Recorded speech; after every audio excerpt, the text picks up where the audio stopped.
sa ating sa Diyos upang sa umagang ito ay makabuluhan yung ating pakikibahagi sa pag-aaral nito. Taas po natin ating mga kamay at po kumabang loob tayo dudulog sa ating dakilang Diyos na buhay. O amang makapangyarihan, dakilang Diyos Yahweh El Shaddai, narito po kami muli, tinawag mo mula sa karamihan. Narito po kami, sinusuko namin ang aming sarili sa iyo upang sa pagkakataong ito ang lahat ng aral na aming mapapakinggan ay tumimo sa aming puso at makita sa aming pang-araw-araw na pamumuhay. Pagpalain mo po, O Diyos, ang bawat isang naririto ngayon. Pagpalain mo po ang lahat ng nagbigay ng panahon upang ang pag-aaral na ito ay kanilang namnamin, matanggap sa kanilang buhay at makita ang halimbawa na ikaw nga ay kumikilos sa aming buhay. Ama, sa umagang ito, punuin mo po ng iyong pag-ibig ang aming mga puso upang ganap kang makita sa bawat isa sa amin. Patuloy ka maghari sa aming buhay mula ulo ng talampakan at patuloy na mangibabaw ang pag-ibig at pagmamahal namin sa iyo na siyang nagiging pundasyon at siyang unang hangarin mo sa bawat isa sa amin dito sa lupa. Ama, ito ang aming samot dalangin. Muli ang pupulit pasalamat aming ibinabalik sa iyo sa pinagmatamis na pangalan ni Jesus na aming Panginoon. Amen and amen. Sa ngalan ng Ama at ng Anak at ng Espiritu Santo. Amen. Isang mapagpalang umaga po sa ating lahat, mga minamahal na kapatid. Pwede po tayo maupo. At tunay nga po na napakabuti ng Diyos para sa ating lahat. Amen. Patuloy po tayo hinuhubog, tinuturuan para sa isang tunay at maayos na pamumuhay bilang Kristiyano. Amen? Mga minamahal, sa umaga pong ito, ang una pong paksa na ating pagninilayan is about loving God. When we say it's loving God, hindi po ibig sabihin yung pag-ibig ng Diyos sa atin. Ang atin pong pag-aaralan ngayon ay kung paano ba tayo umiibig sa Diyos. Amen? Ang tanong, mahal ba natin ang Diyos? Amen. Mahal ba natin ang Diyos? Amen. Mga minamahal, kung atin pong pagninilayang mabuti, kung atin pong bibigyan ng halaga at gagamahin ang ginawa ni Yahweh El Shaddai sa bawat isa sa atin na ipinagkaloob niya ang kanyang bugtong na anak, tsak yun, walang pag-aalinlangan, buong puso, buong katapatan, buong kaluluwa. 100% magmamahal tayo at susunod sa kalooban ng Diyos. Amen? Loving God. Ang ating pong paksa ngayon ay iugnay natin sa mabuting balita ayon kay San Mateo, talatang 22, kabanatang 22, talatang 34 hanggang 40 na ganito po ang sinasabi. Nagtipon-tipon ang mga Pariseo nang mabalik din lang nilang napatahimik ni Jesus ang mga Saduceo. At isa sa kanila, isang dalubhasa sa utusan ang nagtanong kay Jesus upang subukan ito. Guro, alin po ang pinakamahalagang utos sa kautusan? Sumagot si Jesus, ibigin mo ang Panginoon mong Diyos at ng buong isip, buong kaluluwa. Ito ang pinakamahalagang utos. Ito naman ang pangalawa, ibigin ang iyong kapwa gaya ng iyong sarili. Sa dalawang utos na ito nakasalalay ang buong kautusan ni Moises at ang turo ng mga propeta. Kaya po sa umagang ito, mga minamahal na kapatid, ang paksa po na ating pag-aaralan is about loving God. Amen? When we say loving God with all your heart, katulad po sa ating binasa, ang ibig sabihin po nito, let's put God first in our life. Amen? Ilagay po natin ang Diyos bilang siyang priority sa ating buhay. At kapag ang Diyos po ang priority sa ating buhay, ibig sabihin, ang lahat ng ating desisyon, ang lahat ng ating maisipan, ang lahat ng ating pamumuhay, ang lahat ng ng nais natin, ito po ay nakabatay sa pag-ibig natin sa Diyos. Amen? Ang ating pong pagnanais na siya'y mapapurihan, ang ating pagnanais na siya'y mapasalamatan, ang ating pagnanais na siya ay ating sambahin sa Espiritu at katotohanan, siya po ang pangunahin nating desire sa ating buhay sa pagmamahal natin sa Diyos. Kaya po sinabi, love God with all your heart. Ibig sabihin, put God first in our life. Amen? Purihin po natin ang Panginoon, purihin ang Diyos. Hanggat hindi po natin inilalagay ang Diyos na siya una sa ating buhay, kailanman hindi magtatagumpay ang ating spiritual na buhay. Amen? Kaya po, lagi kinakailangan, let's think of God first. Let's make our decision nakabatay ayon sa kalooban ng Diyos. Amen? Kaya po, malinaw na sinabi, loving God with all your heart. Putting God's first in every decision. Let's make our life, our desire to praise Him sa Espiritu at katotohanan. Amen? Ano ang sinasabing kasunod? Love God with all your mind. Amen? Mahalin natin siya ng buong kaisipan. Mga minamahal, ito po yung kagustuhan natin na matutunan natin ang kagustuhan ng Diyos at matuklasan natin kung ano ba ang nais na buhay na kaloob niya sa bawat isa sa atin sa pakikinig ng salita ng Diyos, mamuhay at mag-isip ng may katotohanan. Amen? It's a way of loving God. Yung kung tayo mamuhay na ayon sa kung ano ba yung ginagawa natin, na ang lahat ng ating iniisip, ang lahat ng ating ginagawa, ang lahat ng ating sinasabi ay nakabatay sa kalooban ng Diyos. Ang iyong ginagawa, ang aking pag ginagawa, ang ating pag ginagawa sa bawat araw ay pinag-iisipan natin kung ito ba ay ayon sa kalooban ni Yahweh El Shaddai. Ibig sabihin, kinakailangan love God with all your mind. Ang ating buong atensyon, ang ating focus, ang ating kaisipan, nakapokus lagi kung ano ba talaga ang turo ng Diyos sa atin at nagbibigay ng karunungan kung ano ba ang dapat natin gawin sa pang-araw-araw na ating pamumuhay. And in that way, we are loving God with all our mind. Amen? Ano pa yung sinasabi? Loving God with all your strengths. Ibigin mo siya ng buong lakas. Ibigin mo siya ng buong lakas. Ito yung paglalagak ng lahat ng kung anong meron tayo. Ito po yung pagtatalaga ng lahat ng kung anong meron tayo.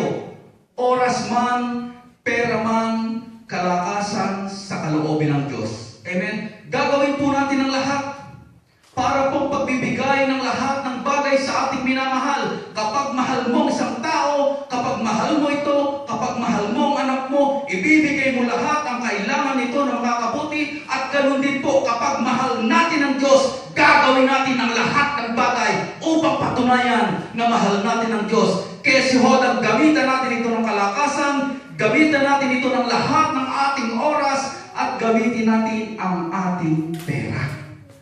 Amen? God love with all your strength. Todo bigay. Amen? Parang sa kanta, todo bigay. Hindi malamya.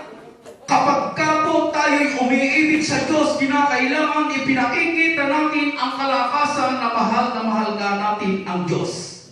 Hindi po yung sa salita lamang, kundi patutunayan natin ang ating pagmamahal sa Diyos sa pamamagitan ng gawa. Hindi ngawa. Amen?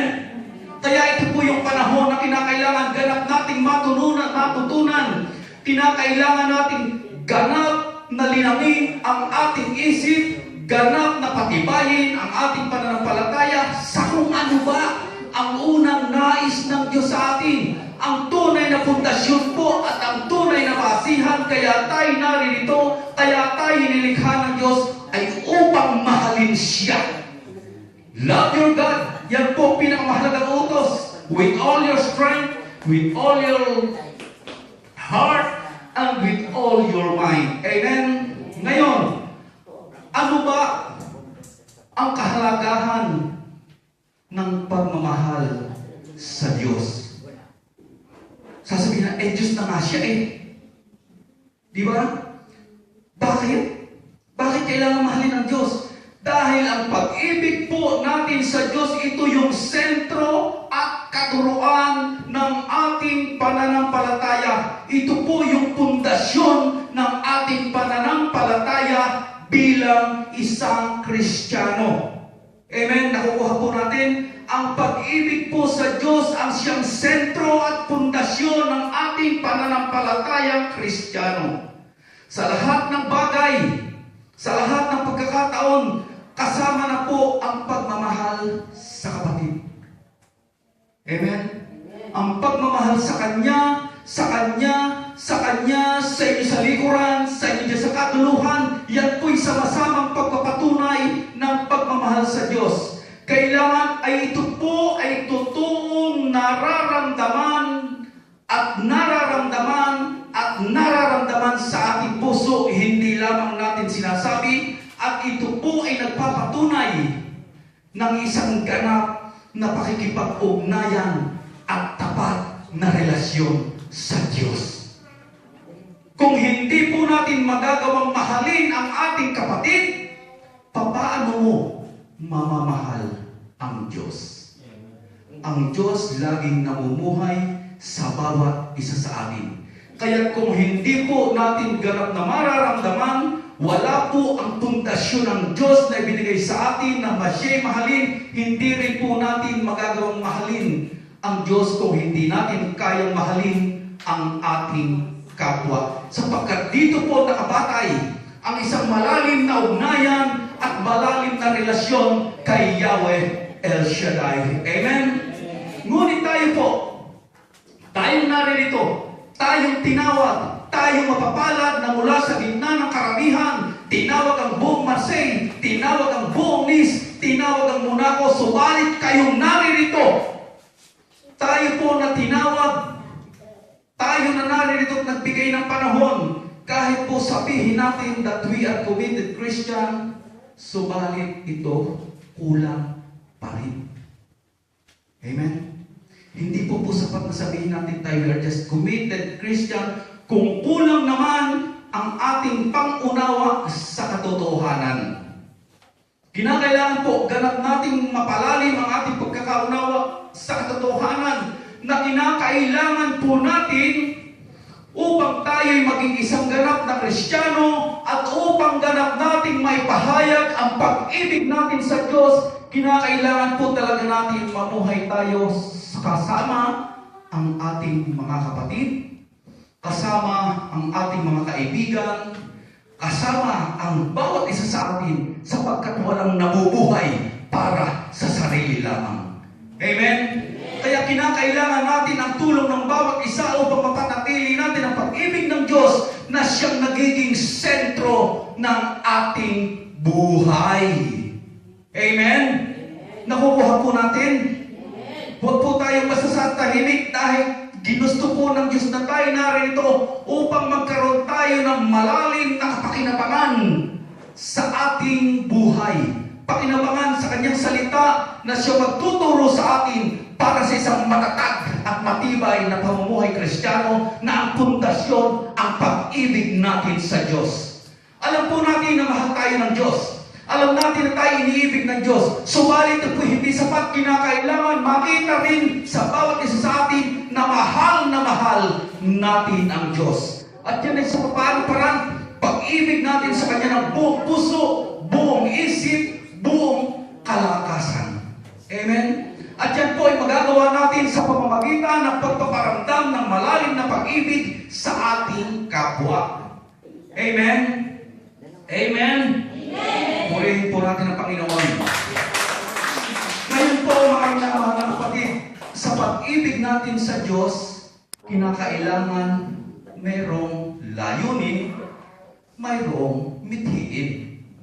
Hindi sapat na, I love you, Lord, and I lift my voice to worship you. Hindi po sapat yun. Kinakailangan po ang pag-ibig natin sa Diyos, merong layunin, merong may mithiin. Para po tayong nanliligaw, para mga binatang nanliligaw sa isang dalaga, meron silang mga nais. Hindi basta gusto lang. Meron silang nais na ang babaeng kanilang minamahal, ang babaeng kanilang nililigawan, makasama nila at makapartner habang buhay.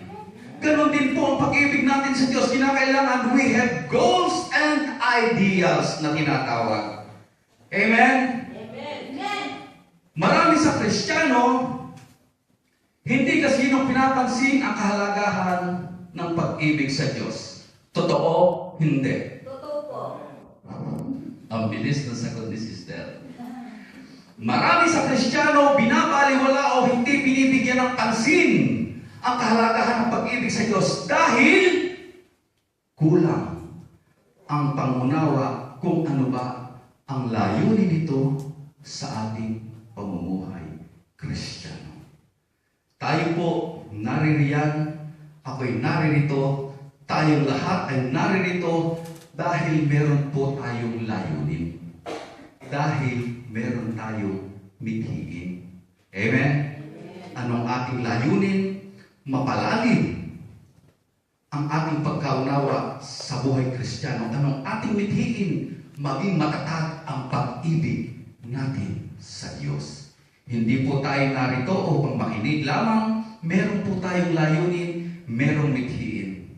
Mga minamahal, nilikha ng Diyos ang tao para sa isang makahulugan na layunin. Hindi po basta nilikha ng Diyos ang tao para lamang magkaroon ng tao, subalit ang mga tao hindi naman nagpapakatao. Nilikha po ng Diyos ang tao para sa isang makahulugan na layunin. Subalit ang nangyayari, ito po, let's open our spirit. Subalit ang nangyayari, kalimitan ang ginagawa natin, hindi ang layunin ng Diyos, kundi ang makasarili nating kagustuhan. Totoo? Hindi. Hello? Totoo? Hindi. Na mas malimit ang ginagawa natin sariling kagustuhan, hindi ang sarili ang kagustuhan ng Diyos na itinuturo sa atin. Totoo po yan. Ibig sabihin, ang hindi natin pagtugon, we are conforming that ang sinasabi ng Diyos na mas binibigyan natin ng prioridad, mas binibigyan natin ng kahalagahan ang sarili nating kagustuhan. At isinasantabi natin ang nais ng Diyos. Yan po ang kalagayan natin. Subalit mapalad po tayo sapagkat binibigyan tayo ng pagkakataon ng Diyos na matutunan, na marinig ang kanyang aral na siyang ikatatag ng ating pananampalataya. Marami sa atin, wala tayong iniisip kundi pansariling ambisyon. Totoo? Hindi. Iniisip natin pansariling kasiyahan. Amen. Iniisip natin magkaroon lamang tayo ng kapangyarihan. Iniisip natin posisyon. Totoo po yan. Wala tayong ginagawa kundi kumain, uminom, magpayaman. Amen. To satisfy ourselves. Para maging sikat tayo o tanyag. Subalit mga kapatid, hindi po yan ang layunin ng Diyos. Kaya niya tayo nilikha. Hindi po maging sikat, hindi para maging leader, hindi lamang para kumain, uminom at magsaya, hindi para magpayaman, hindi para sumikat, hindi po yan. Binigyan tayo ng kakayahan ng Diyos upang isaayos natin ang layunin na makamtan. Na makamtan natin ang tunay na mithiin natin sa buhay. Amen? Hindi po kasikatan, hindi kapangyarihan, hindi katanyagan, hindi para maging sikat, hindi para kumain, hindi para bumilog, hindi para maging masaya. Subalit ang Diyos po may malalim na layunin sa bawat isa sa atin. Kaya po mga minamahal, ang nais ng Diyos sa tao ay ang pinakamahalagang utos na ating binasa. At ano yung pinakamahalagang utos na nais ng Diyos na manatili at manahan sa ating puso? Love your God with all your heart, with all your soul, with all your mind. Amen? Purihin po natin ang Panginoon. Kaya kinakailangan mga kapatid, kinakailangan ang bawat layunin sa Kristiyanong pamumuhay ay nakaugnay sa pinakamahalagang utos ni Yahweh El Shaddai. Love your God with all your heart, with all your soul, with all your mind. Ngunit, kung tunay po na nandun ang ating layunin, kinakailangan tayo po nakapokus lagi sa kalooban ng Diyos. Nakapokus lagi sa kung ano ba ang gusto ng Diyos. Subalit may mga pagkakataon po tayo, yes, we are eating together. We are walking together, particularly in this community. We are playing together. We pray together. Amen? But kinakailangan po gagawin ito na may malalim na dahilan dahil ito ang gusto ni Yahweh Shaddai. Hindi lamang para ipakita sa atin that we are belong into one Christian community. Kinakailangan ang pundasyon po ng mga bagay na ginagawa natin ito, kumakain ng sama-sama, nagdarasal ng sama-sama, nagtitipon-tipon bilang magkakapatid dahil ito po yung layunin ng Diyos. Ito po yung nando sa ikalawang utos, love one another. Hindi love another one. Amen? Purihin po natin ang Panginoon. Purihin ang Diyos. At lagi po natin tatandaan, mga minamahal na kapatid, tayo pong naririto, huwag po natin sasayangin. Lagi po natin tatandaan na sa ating lahat, ang dahilan po ng malimit nating kabiguan o kabiguan ng tao ay nag-ugat saan? Sa pagiging hiwalay natin sa Diyos. Amen? Ang dahilan po ng ating pagbagsak, ang dahilan ng ating kabiguan, ang dahilan po niyan laging hiwalay tayo sa Diyos at ang hindi natin pagsunod sa Kanyang layunin. Kapag ka po ang ating ginagawa laging taliwas sa kalooban ng Diyos, kapag ka ang ating sinusunod lagi ay yung ating sariling kalooban at hindi ang kalooban natin sa Diyos, asahan po natin lagi tayong bagsak at daranas ng kabiguan at kapighatian. Bakit? Kasi po, lagi tayong merong pansariling agenda. Lagi tayong may sariling gusto. Ang gusto natin laging katagumpayan. Ang gusto natin maging sikat tayo. Sikat ka nga sa lupa, hindi ka naman sikat sa paningin ng Diyos. Paano masasabing mahal mo ang Diyos? Amen? Ang lagi natin iniisip, pang sariling kasiyahan. Ang lagi natin iniisip, yung gusto ko, yung gusto ko, yung gusto ko, yung akin, yung akin, yung akin. Paano po natin masasabi na tayo sumusunod sa kalooban ng Diyos at paano po natin masasabi na tayo ay kasama sa layunin ng Diyos kung wala tayong iniisip kung ano yung aking gusto?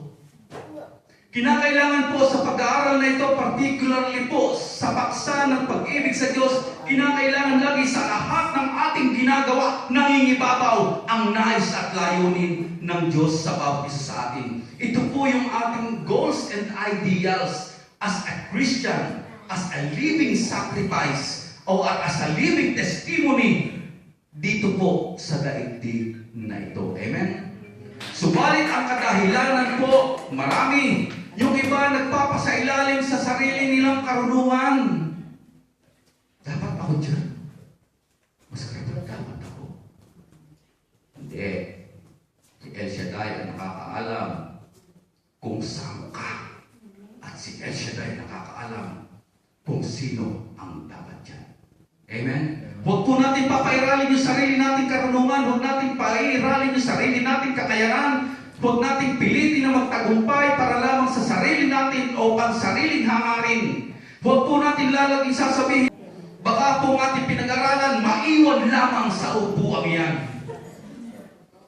Kaya ang lahat po ng nais na gustong malaman at kung ano ang tatlong pangunahing dahilan bakit ang Kristiyano o ang mga tao ay hindi nakakasunod sa kalooban ng Diyos, kung gusto po natin itong malaman, sulat.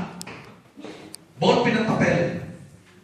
Dahil wala po nag-aaral kahit anong talino nyo, kahit ikaw ay cum laude pa, dapat po may ballpen at papel tayo particularly sa ganitong mga seminar.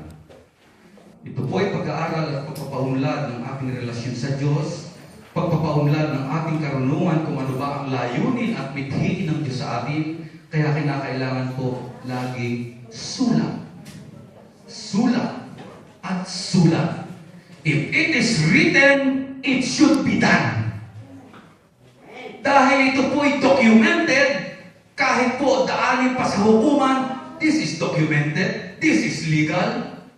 Hindi mo, kasi narinig ko lang yun. Nek-nek mo. Kailanman po, hindi pwedeng gamitin sa narinig ko yun eh. Sige nga, nakinig ka ba? Kung nakinig ka ba, nagsulat ka? Una, bakit ang mga Kristiyano ay hindi nakakasunod sa kalooban ng Diyos? Una, dahil sa kapabayaan. Hello, nakikinig po ba tayo?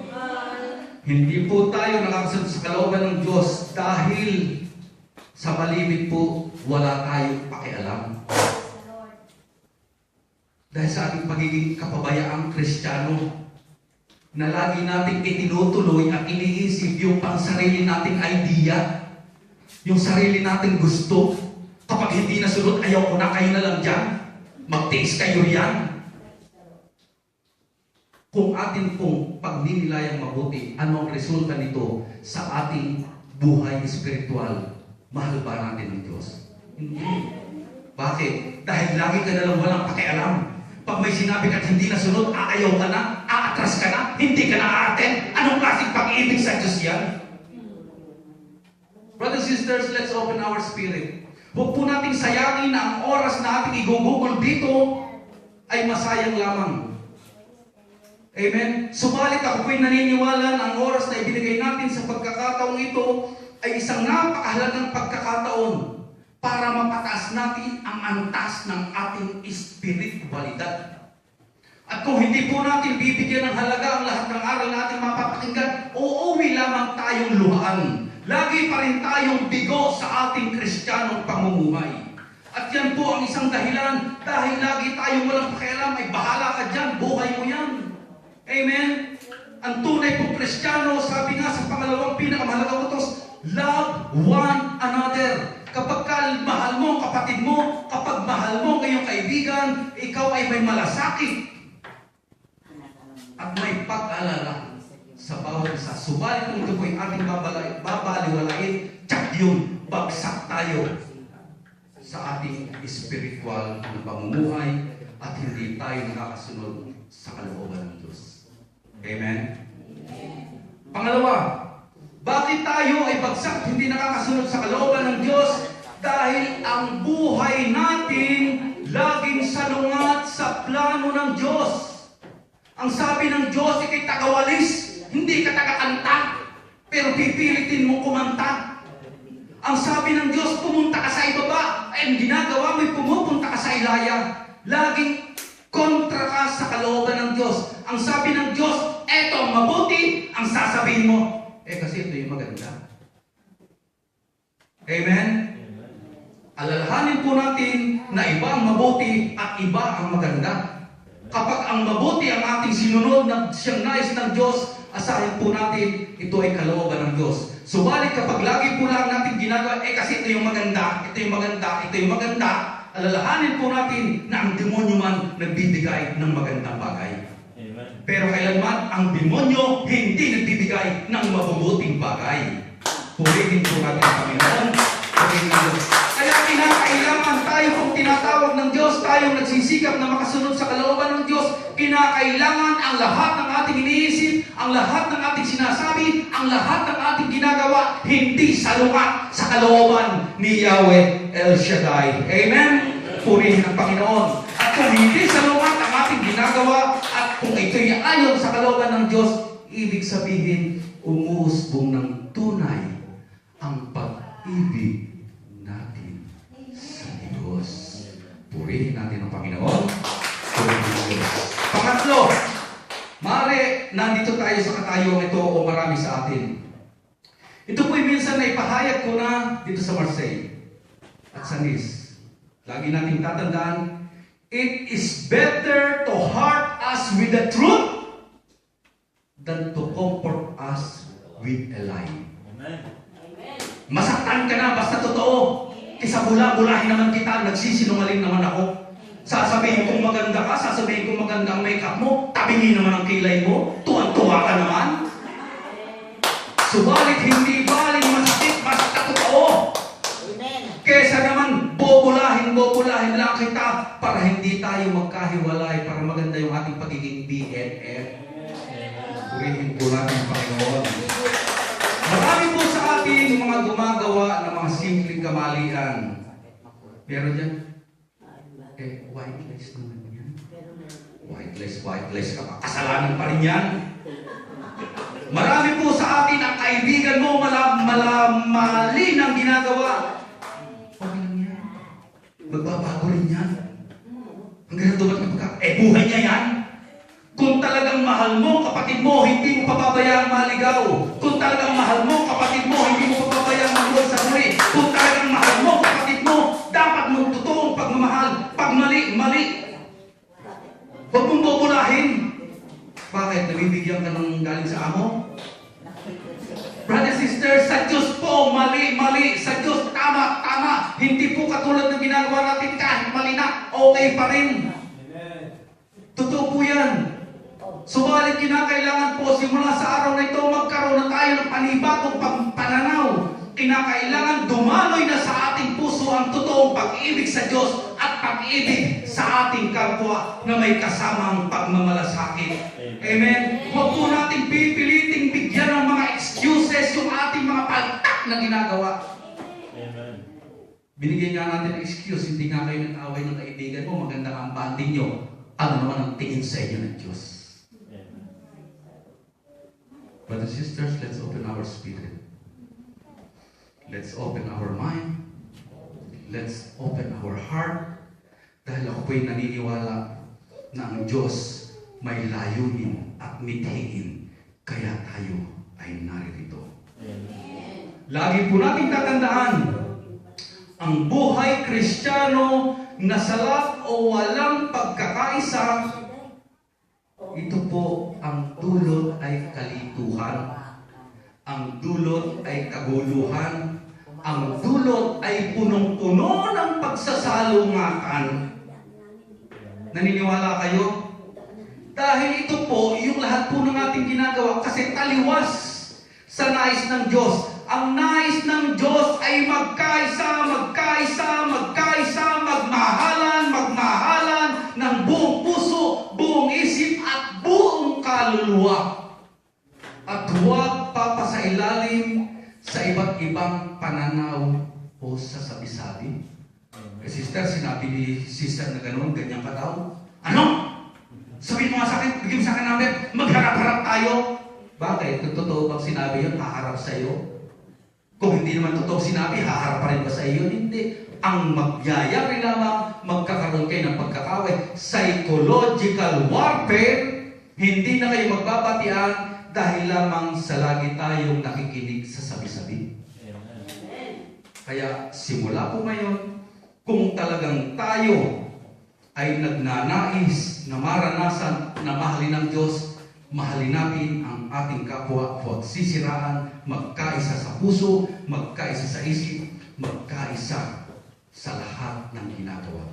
Bilang pagpapatunay na tayo ay sumusunod sa pangalawang utos, love one another.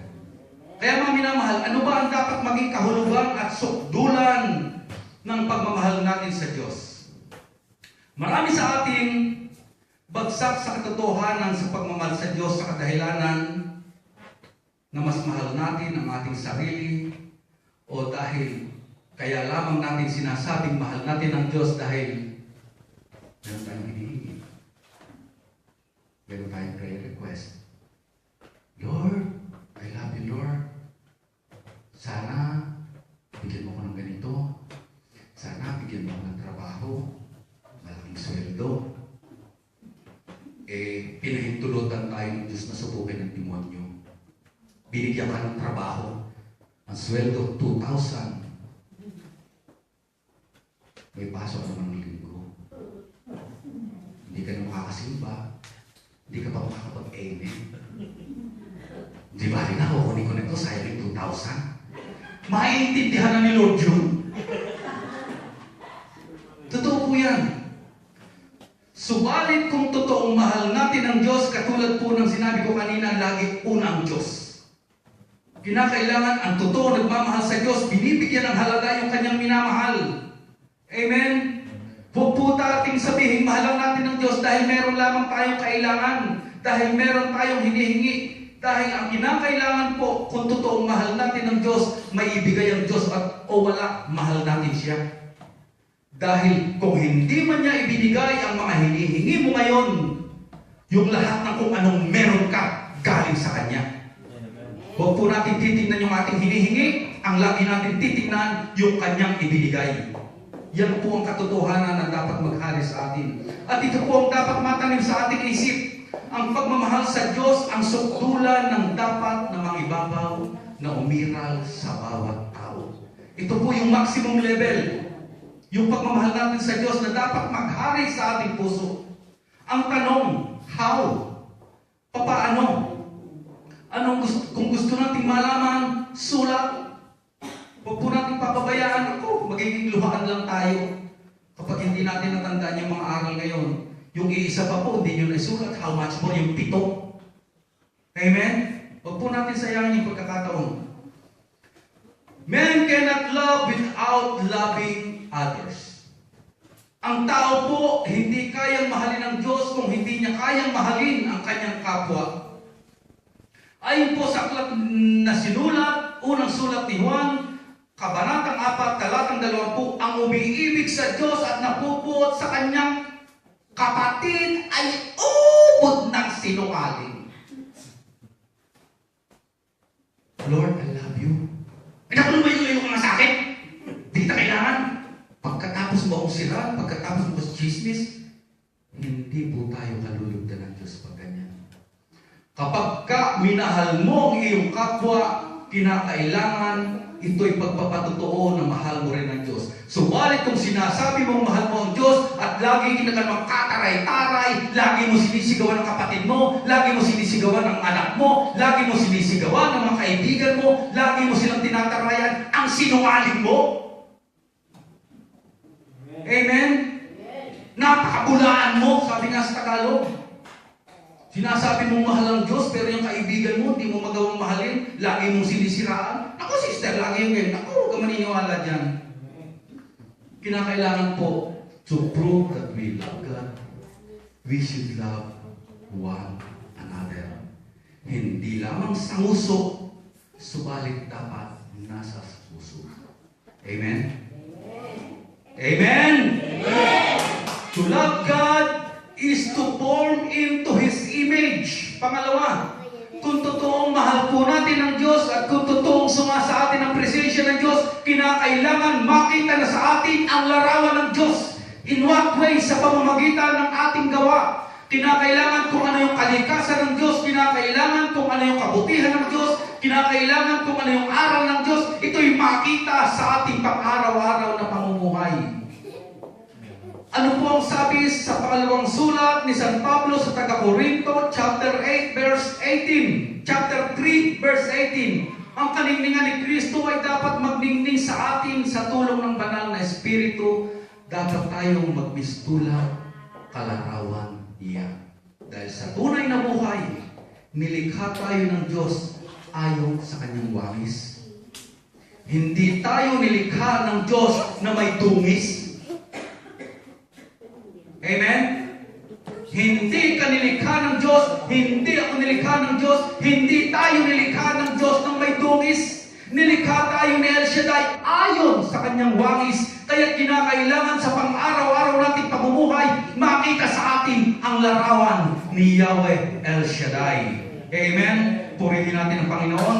At lagi po nating tatandaan, lagi nating iisipin, lagi nating isa sa puso, lagi nating huwag kalilimutan, to love God is the first and greatest commandment. To love God. To love God. To love God. To love God.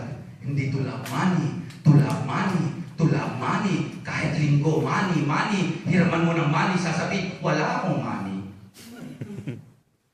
Nagtatrabaho na hanggang linggo, dumarating pa, kulang, kulang, kulang, kulang, maraming utang, maraming bayarin. Subalit kung totoo po na ang Diyos ang naghahari at nangingibabaw sa ating buhay, ang lahat ng inyong kailangan, ipagkakaloob ni Yahweh El Shaddai. At ang totoo pong nagmamahal sa Diyos, ang kanyang bukang bibig, thank you Lord, thank you Lord, thank you Lord. Ang totoo pong nagmamahal sa Diyos, ang totoong umiibig sa Diyos, at ang totoong iniibig ng Diyos, hindi yan dumaraing, hindi sasabing, kulang, kulang, kulang, wala, wala, wala. Ang totoo pong nagmamahal sa Diyos, at ang totoong nakadikit sa Diyos, laging, thank you Lord, thank you Lord, praise the Lord, praise the Lord, praise the Lord. Amen. Lord to God, Lord to Christ Jesus. The meaning of loving God, mga minamahal, marami sa atin nalilito tungkol sa pagmamahal sa Diyos. Totoo yan. Sa ating buhay, dahil hindi natin ganap na naunawaan ito. At ang malimit na kamalian, dahil sa ating pagkakaroon, most of the time, ng emotional problem. Kumbaga po, pagka tayo ay naging sobrang saya, binigay ni Lord yung ating prayer request, tuwan-tuwa tayo, ang saya-saya natin. Wala nagkakasakit, ang saya-saya natin. Pero pag dumating may pagkakataon na nawalan na tayo, namatayan tayo, nagipit na tayo, Diyos ko, bakit mo kami pinababayaan? Bakit mo kami sinusubukan? Nag-a-attend naman ako ng El Shaddai. Lagi ako nagsisimba, pero bakit dumaan ako sa ganitong buhay? Lagi nating sinisisi ang Diyos. So, ibig sabihin, hindi natin mahal ang Diyos. Sa lahat po na nangyayari sa ating buhay, mga kinakapatid, mga minamahal, ito po ay mga bagay na nakikita ng Diyos. Maaring sinusubukan lamang tayo, pinapahintulot lamang tayo upang malaman kung gaano ba katatag ang ating paglapit at kung gaano ba kalalim ang pagmamahal natin sa Diyos. Amen? Kaya anumang bagay na nangyayari, huwag po tayong magkakaroon ng emotional problem. Huwag pong ubod saya, ubog lungkot. Kasaya-saya pa niya ng linggo. Tapos ngayon kinabukasan, ito ang laki pala ng problema. Kaya pala saya-saya ko. No, hindi po. Lagi nating tatandaan, huwag po nating sisisihin ng Diyos sa mga bagay na nangyayari sa ating buhay. Sapagkat sa kabila po ng mga pangyayari yan, lagi nating tatandaan, mahal tayo ng Diyos at kinakailangan hindi magbago ang ating pag-ibig at relasyon sa Diyos. Amen? Huwag po natin gagawing obligasyon. Huwag po natin gagawing obligasyon kahit hindi tayo masaya sa ating pagmamahal sa Diyos. Masabi lang na, kasi ito'y trabaho ko. Kasi obligasyon ko ito. Kasi tungkulin ko ito. Brothers, sisters, kung ikaw po'y nahihirapan, huwag mong tatanggapin. So, balik ka naman ito kung kahirap, kung ikaw naman masaya, at ikay tuwang-tuwa at nagagalak dahil ginagawa mo ito para sa Diyos, ituloy lang natin. At ito po bilang pagpapakita na talagang malalim yung pagmamahal natin sa Diyos. Amen?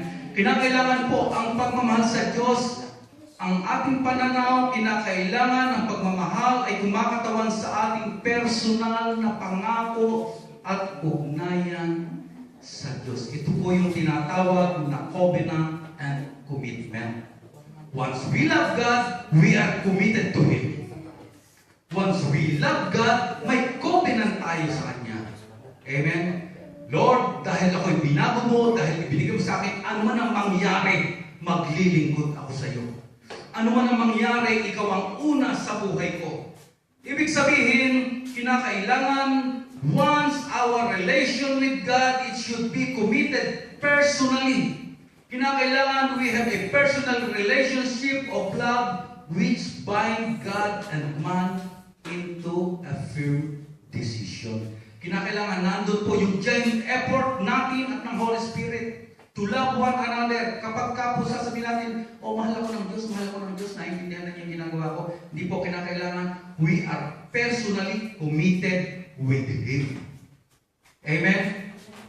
Hindi po yung dahil gusto ko lang. Hindi dahil yung nagkataon lang.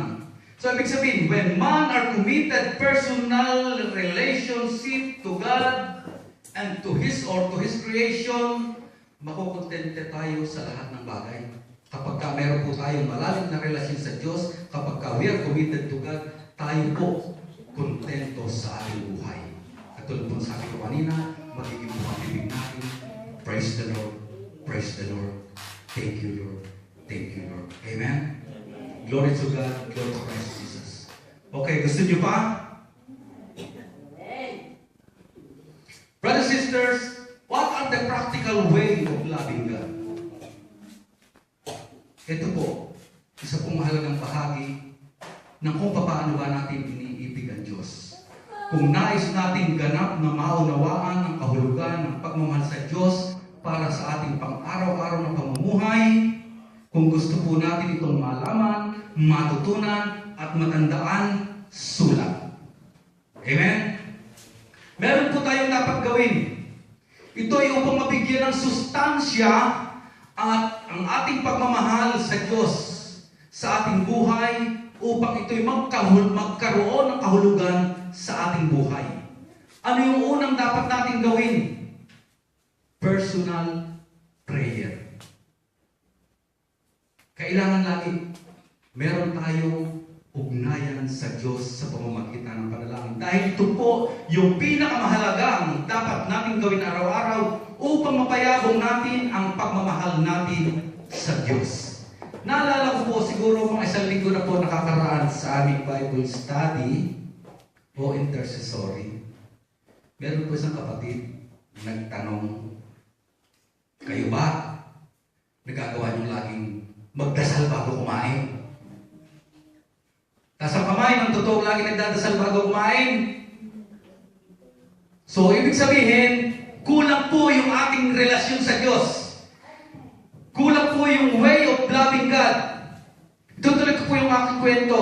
Yung po sa kapatid. Alam mo, minsan kasi, dahil gutom na gutom, pagod na pagod. Pagdating sa kain na agad kami. Lumapit daw yung bata. Nag-pray na ba kayo? Yung Manila na. Nag-pray na ba kayo? Nakonsensya daw yung ating kapatid. Sipin niyo, bata, magpapaalala sa matanda bago kumain, nag-pray na ba kayo? So, ibig sabihin po, kulang yung ating pagsasabi natin ng mahal na Diyos. Because sabi nga po, ang dasal po o ang panalangin, ang pinakamabisang paraan o pinakamataas na paraan ng pakikipag-usap sa Diyos. Ang totoo pong minamahal, lagi niyang kausap. Kapag ka mahal ng lalaki ang kanyang asawang babae, nandun lagi yung constant communication. Ganon din po, kung talagang mahal natin ang Diyos, lagi pong naroon yung ating personal prayer with Him. Lagi tayo nakikipag-ugnayan sa Kanya sa pamamagitan ng panalangin. At kung hindi po natin nagagawa ang panalangin, hindi po natin nagagawa na magkaroon tayo ng personal prayer o laging manalangin sa ating Diyos na sinasabi natin minamahal, bulaan tayo. Hindi po natin napapalalim o kulang po tayo ng pagsasabi ng totoo na mahal natin ng Diyos. Kaya kung mahal po natin ng Diyos, kinakailangan lagi tayong makikipag-usap sa Kanya. Amen? Gagawin nyo yun? Magdadasal na kayo bago kumain? Hindi nyo naihintay na paalalahanan kayo ng inyong kapatid o ng inyong anak o ng inyong kapitbahay? Alalahanin nyo, nakikita kayo ni El Shaddai, nakita nyo lang masarap ang ulam, takma na agad. Hindi naman masabi, thank you, Lord. Ay, kasi gutom na ako, ay, kasi pagod na ako. Naiintindihan na ni Lord yun, alam na niya yun. Lagi natin ibibigyan ng excuse yung ating mga sarili. Amen? Okay po, bibilisan na po natin. Ang kasunod po, kinakailangan nandun lagi yung ating corporate prayer. Ang totoo pong Kristiyano, lagi nagsasama-sama ng pananalangin. We should live in His presence and should meet regularly with other Christians for a common worship and prayer. At ito po ay mangyayari sa mga ganitong assembly. Ito po ay mangyayari sa mga fellowship. Katulad po ng sinabi ni Mateo chapter 18 verse 20, saan man may dalawa o tatlo nagkatipon, naroon siya. Kaya kinakailangan po lagi nandun yung ating pagsamasamang panalangin, nandun po yung ating nagkakaisang panalangin bilang magkakapatid. Pangatlo, we should be always bonded, or we should each other with trust, with affection, and commitment. Amen? Kinakailangan po, we are binding together as a real brothers and sisters. Pang-apat, sa pamamagitan po ng kasulatan. Ito yung salita ng Diyos na siyang nagpapahayag ng kung ano ba ang kalooban ng Diyos. Kinakailangan po malaman natin kung ano ba ang kalooban ng Diyos at kung paano natin mapalalim ang ating relasyon at pagmamahal sa Diyos. Ano po ang sabi sa sulat ni Joshua chapter 1 verse 8? Lagi po nating basahin at dili-dilihin ng aklat na ito. Huwag po natin kakaligtaan. Amen? Sapagkat ang pagbabasa po ng mabuting balita ang siyang susi upang lumalim ang ating relasyon sa Diyos. Panglima, sa pamamagitan ng ating pera, other way of living God is using one's financial resources to support His kingdom. Kinakailangan po magpagamit tayo, nga po, we will surrender everything. Yung ating po kalakasan, yung ating pera, yung ating talino. At ito po ay magagawa natin kung talagang mahal natin ng Diyos. There are two specific ways that Christian use to his money to serve God and kingdom. Una, sa pamamagitan po ng pagbibigay ng ikapo, a Christian traditional practice of contributing 10% of his personal income in the church.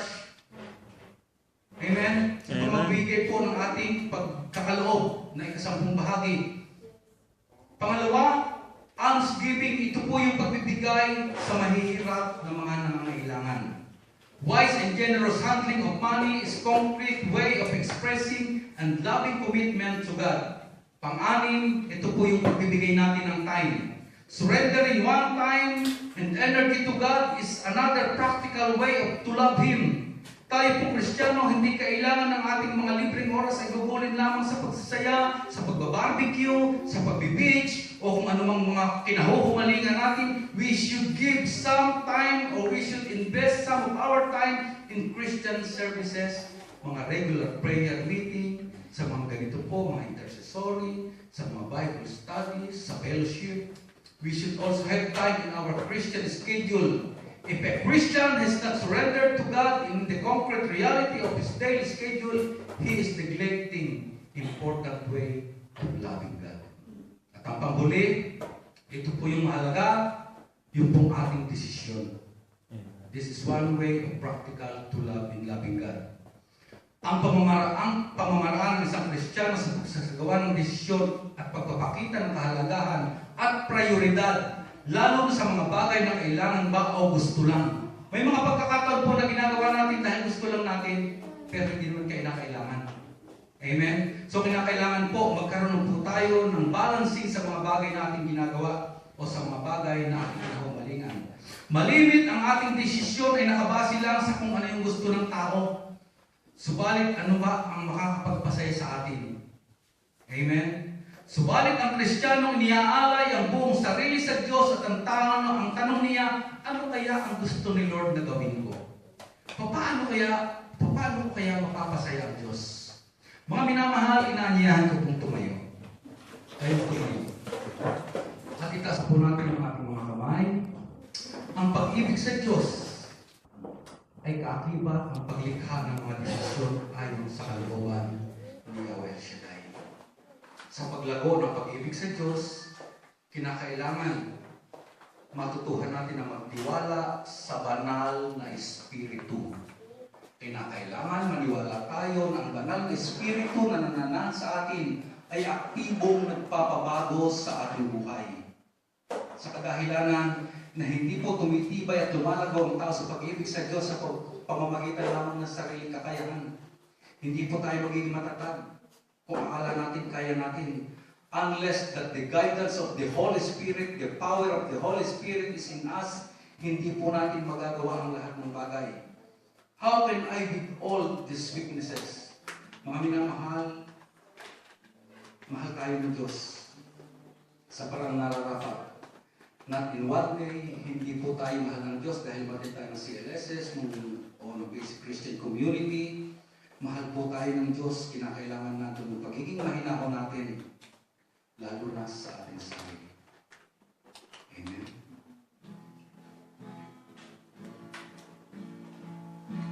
Kaya ngayon po, ipahayag natin ang pag-ibig natin sa Diyos.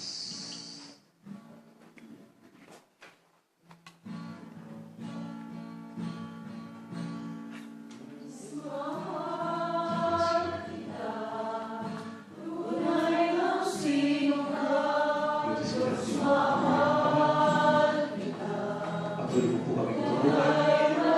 Patuloy mo kami patuloy mo ipula sa aming puso ang totoong pag-ibig sa iyo, sa pag-ibig sa aming kapwa. Wala kami magagawa kung mag-iwalay sa kung kahit sa kapangyarihan ng banal na Espiritu, inaangkin po namin na kami ngayon sa samahan na pagkakatagin mo at pakitibayin ang aming pagmamahal sa iyo at pag-ibig sa aming kapwa. Kami mong makabuluhan mo, Diyos. Ang araw na ito, para mapanatili namin at mapatupad namin ang aming relasyon sa iyo. Kasalanan sa pagdalangin, sa pinakalis na pagkakas ng puso. Amen.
Sama-sama po tayong manalangin, manatili po tayong nakatayo sa ngalan ng Ama, ng Anak at ng Espiritu Santo. Amen.